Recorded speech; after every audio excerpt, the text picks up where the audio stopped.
ពាក្យថាចាស់គឺជាពាក្យមួយម៉ាត់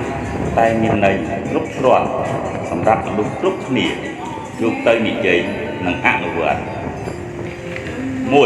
1ចាំប្រើសម្រាប់មនុស្សយើងម្នាក់តែងតែបណ្តែតបណ្ដោយខ្លួន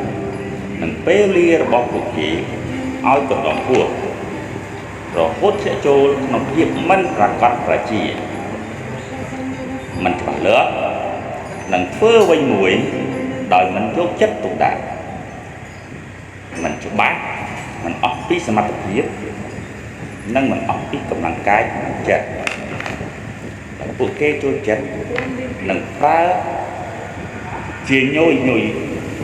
រាល់ដងនៅពេលនៅពាក្យថាចាំដែលចេញមកពីទង្វើរបស់ពួកគេ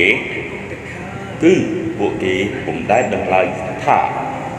នឹងមានអ្វីឲ្យពួកគេបាត់បង់នៅឱកាសនិងទុកចិត្តបន្តិចនិងបាត់បង់ទំនុកចិត្តបន្តិចម្ដងរហូតពួកគេមានពេលវេលានិងឱកាសល្អដូចមុនឡើយសម្រាប់មក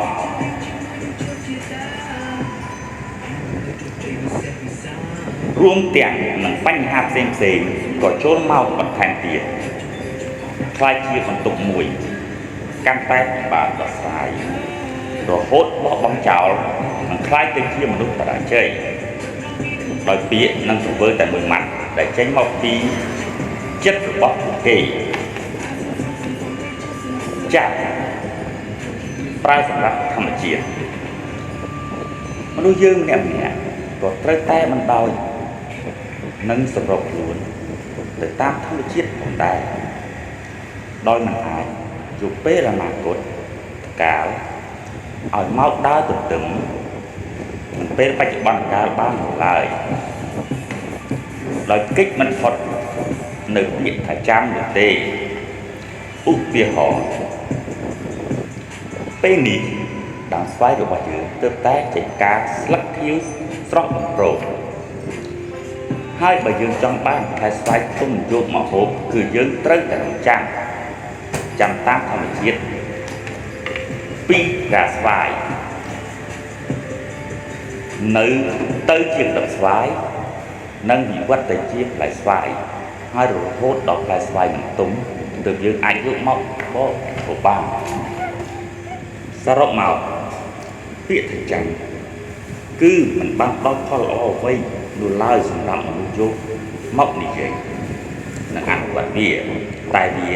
ប្រែជាដល់អត្ថប្រយោជន៍ជាច្រើនលើសពីអ្វីទាំងអស់សម្រាប់ធម្មជាតិទៅវិញឆ្នាំថ្មី2015ចិត្តទុកដល់ហើយឆ្នាំចាស់2014គឺកន្លងហួសដូច្នេះក៏បញ្ហាអាក្រក់ទាំងឡាយយើងត្រូវបញ្ចប់វាឲ្យអស់នៅឆ្នាំចាស់ឆ្នាំថ្មីគឺទទួលអ្វីដែលល្អចូលមកជីវិតយើងហើយជីវិតយើងក៏ល្អប្រសើរទៅតាមនឹងដែរសូមអរគុណខ្ញុំបាទមានពិសាល